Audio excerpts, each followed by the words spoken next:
Hi, everyone. My name is Mrs. Dobrinsky. I am the middle school media specialist. Today, I will be presenting the summer reading program for incoming seventh grade students. Very excited to share the titles with you. So let's get started. The goal of the SMS summer reading program is to provide independent practice of reading comprehension skills and to foster a lifelong love of reading for our students. Over here is a picture of our media center. If you ever have any questions about any books that you're reading or excited to share anything with me, please reach out to me. I love hearing about books that you're reading or that you're excited with and that you would like me to share with other middle school students. And the same, I will always try to share books that I've read that I think you would enjoy. So let's get started with our summer reading. The focus for the seventh grade titles is how setting impacts conflict. As you read, you're encouraged to complete the bookmark on the back of the pamphlet. There will be a pamphlet that will be shared with you from your LAL teacher, and on the back is a bookmark that you need to complete. Looks like this. Students completing the bookmark and submitting it to me at the Media Center by September 17th will be entered into a raffle to win prizes. Had a lot of fun with my Bitmoji slides. Students are asked to read one of the 6 recommended titles for the grade level. They will enter in September.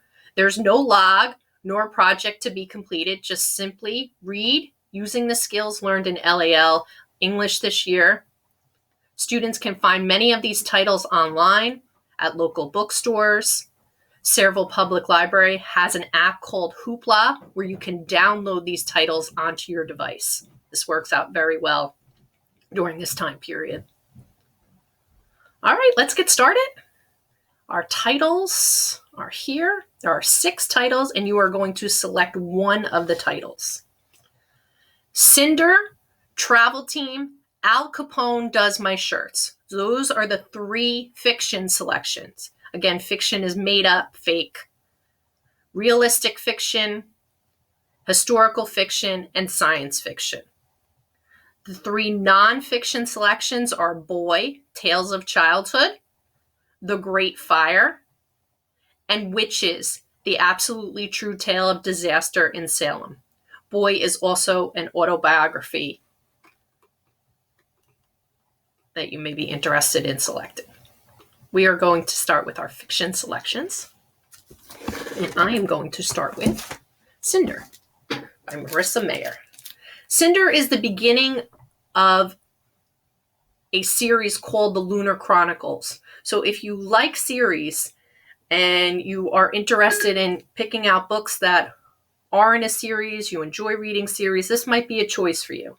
This is the first book. I can tell you that a lot of students, when they read Cinder over the summer, they get interested and they want to find out what happens after. When they come into the media center in the fall, they will ask me for the second book, third book in the series. Next one after Cinder is called Scarlet, but today I'm going to talk about Cinder. Cinder is a 16-year-old cyborg. That means she is part human, part robot. She has mechanical parts. As you can see on the cover here, she has a mechanical leg. She has difficulty with this leg. So as she grows up and gets bigger and taller, she has difficulty with the leg. She really needs to replace this robotic leg. But just like the Cinderella story, she has a stepmother who is not very nice to her and 2 stepsisters. So it's a mashup. It's a science fiction set in the future mashup of the Cinderella tale. It's hard life for cyborgs. They're considered second-class citizens, and Cinder is mistreated at home. Taking her name into account, you know exactly what the story is, but this is not the story that you're thinking it is. It's very different. Cinder, just like in the fairy tale, there is a romance between her and a prince, but they don't start off connecting right from the beginning. They actually don't really care for each other in the beginning. It takes a little bit of a while for that friendship to form.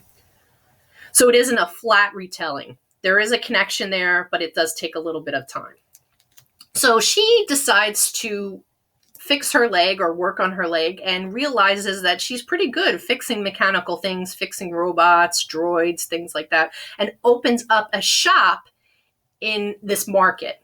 So she opens up this shop and she's pretty good at it. She's very talented at fixing things and creating things, tinkering. I like that word, tinkering. That means that she kind of fools around mechanically with things to figure out how it works. So she is feisty. She is tough. She's mechanical. She's not a damsel in distress. There are no mice or fairy godmothers to help her out. Cinder takes charge of this, and she's determined to solve her own problems. She does get some help from the prince eventually, and another droid. Anyone could use some help since she's facing some pretty big world problems. Where she lives in the future, New Beijing is being taken over by this deadly plague that's threatening the invasion of all civilization as they know it and planning to take over Earth. So she does need a lot of help. She needs to be that heroine that we know she is. I think you would enjoy Cinder. It's a definite selection for summer reading that I think you would enjoy.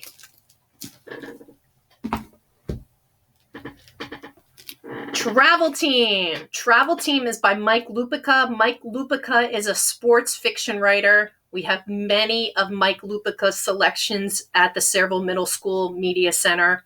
He is a popular author. Many students like to take out his books. This one is about a boy named Danny who is trying out for a travel team basketball team. If you had Mrs. Fallon this year for social studies, this is Mrs. Fallon's favorite book. She loves Travel Team. She will book talk it anywhere. It's her favorite. So let's get into this, tell you a little bit about Danny. Danny over here, he's smart, he's talented, he's fast, he's good at basketball, but unfortunately he's on the shorter side. And when he fails to make this travel team, he is really upset because he wants to follow in the footsteps of his father, Richie Walker, who led this travel team at one time when he was a young boy to this national championship. His dad and mom are separated. They are divorced. And his dad lives in another town. So he does not have the best relationship with his father. He lives at home with his mom. And his dad comes back into town, finds out that Danny did not make the travel team, and decides we're going to create our own travel team. And they start to find out that there's lots of other students, other kids who didn't make this original travel team. So they decide, you know what, we're going to take all these kids and we're going to create our own travel team. It's not as easy as it sounds. They lose a lot of games. They have difficulty kind of coming together as a team. Danny's dad is not so reliable. He has some other issues. He has a warm, supportive mom, but his dad's relationship and his relationship with his dad is not the best. We find out a little bit more why he didn't make the team, the original travel team in the book. And it's really Danny's leadership to kind of bring up to this game against these arch rivals. And, you know, that's the big pull at the end. So it's a great book. I think you would enjoy it for summer reading. It's a solid choice. Travel Team by Mike Lupica.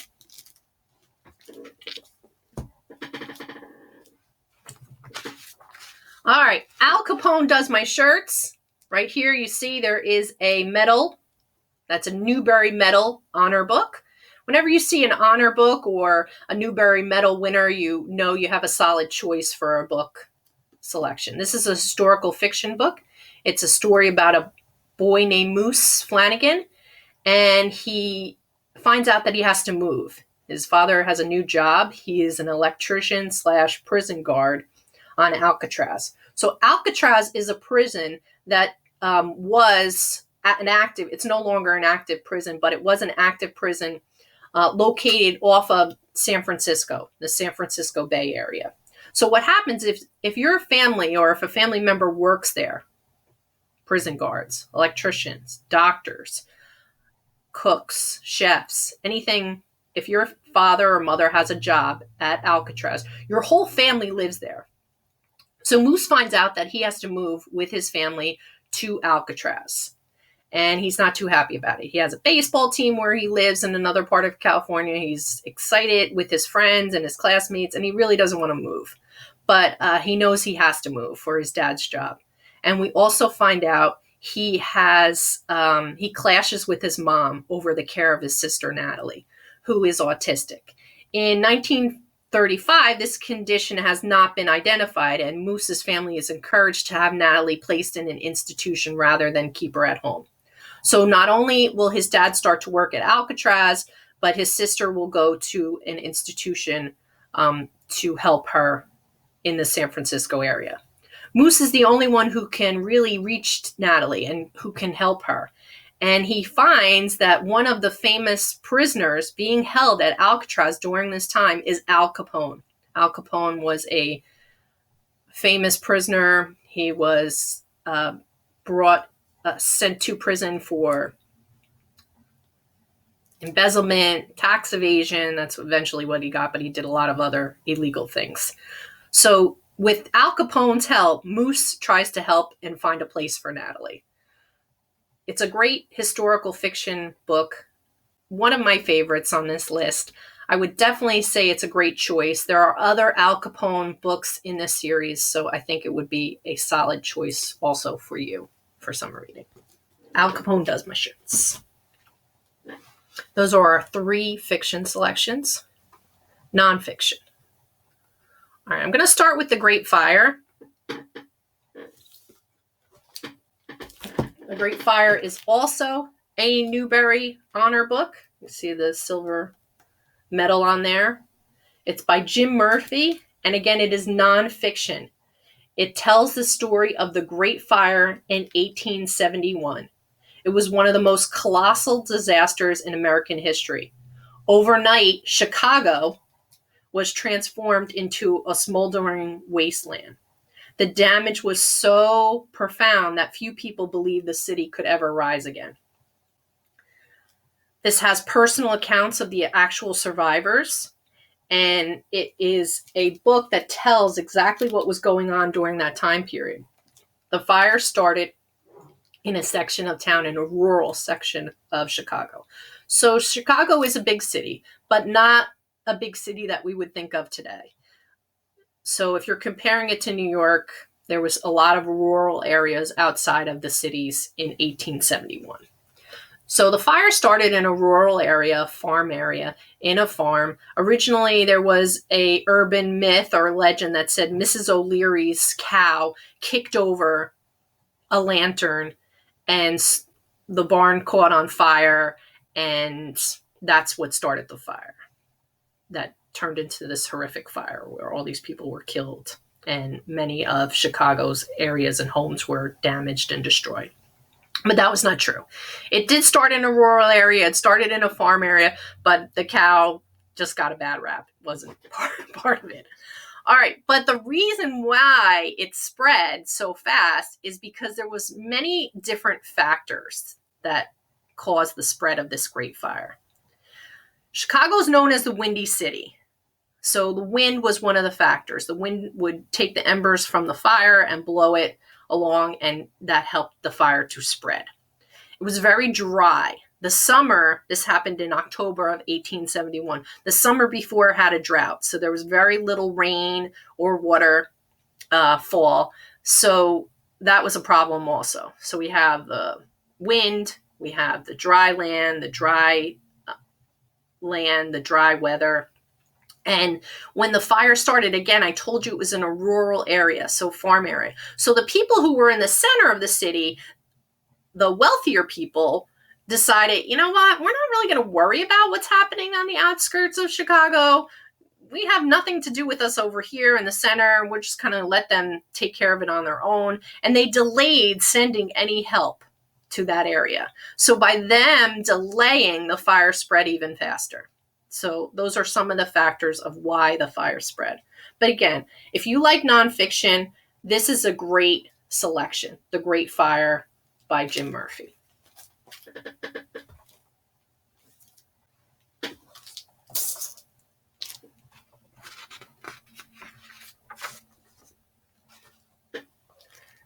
The Witches, the absolutely true tale of disaster in Salem. This is a nonfiction selection. It's the true story of the victims, the accused witches, the crooked officials, the mass hysteria that turned a mysterious illness of 2 children into a witch hunt that took over a dozen people's lives and ruins hundreds. It's a chilling tale. It's an award-winning author and illustrator. Powerful narrative. I love this book for lots of reasons. I like the size of it. There's these great woodcut illustrations in the book. And it actually tells what happened during this time period. The Witches, the absolutely true tale of disaster in Salem. Last one is Boy. Boy is the autobiography of Roald Dahl. It was his growing up journey. I'm going to read a little bit about it, but this is the creator who wrote books that we love and enjoy. Charlie and the Chocolate Factory, Matilda, the BFG, James and the Giant Peach, Witches. So very creative tales and adventures. And his life was interesting. He had an interesting story, and his growing up, the story is fabulous writing by him. Lots of laughs, funny characters that are actually real people. So, and many fabulous adventures. My favorite chapter is The Great Mouse Plot. So I'm going to read you a little bit of it.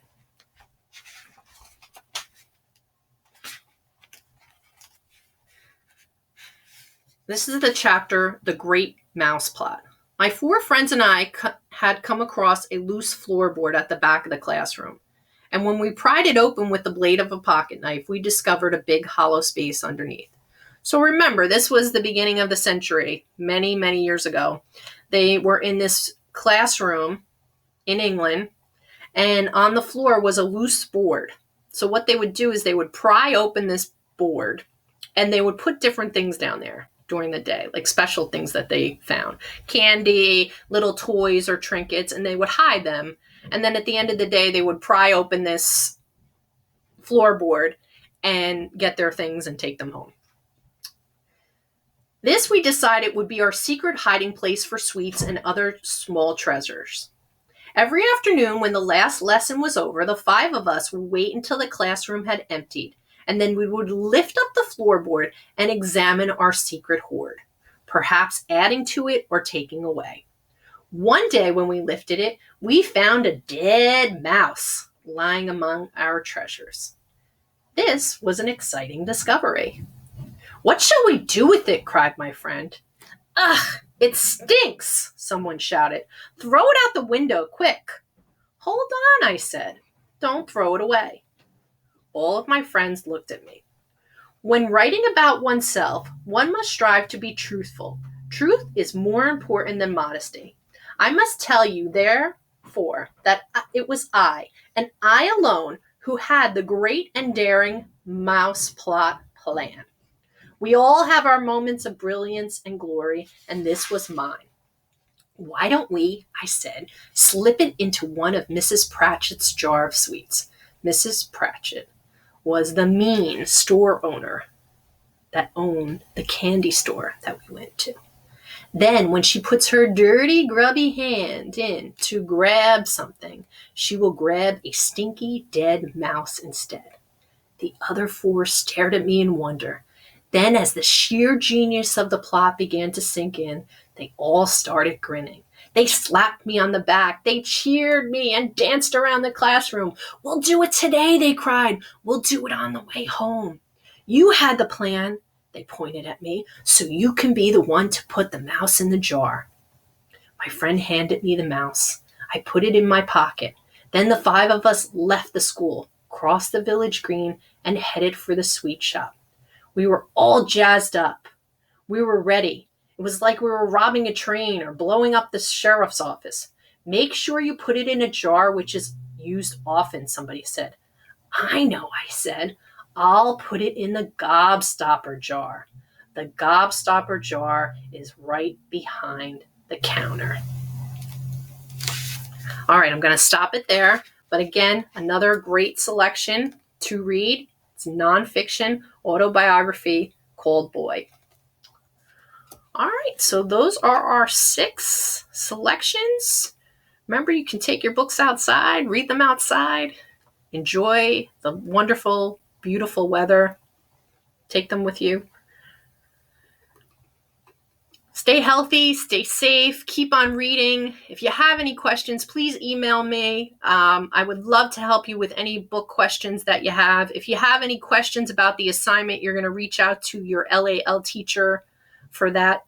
And that's all I have for you today. I miss seeing everybody in the library so much.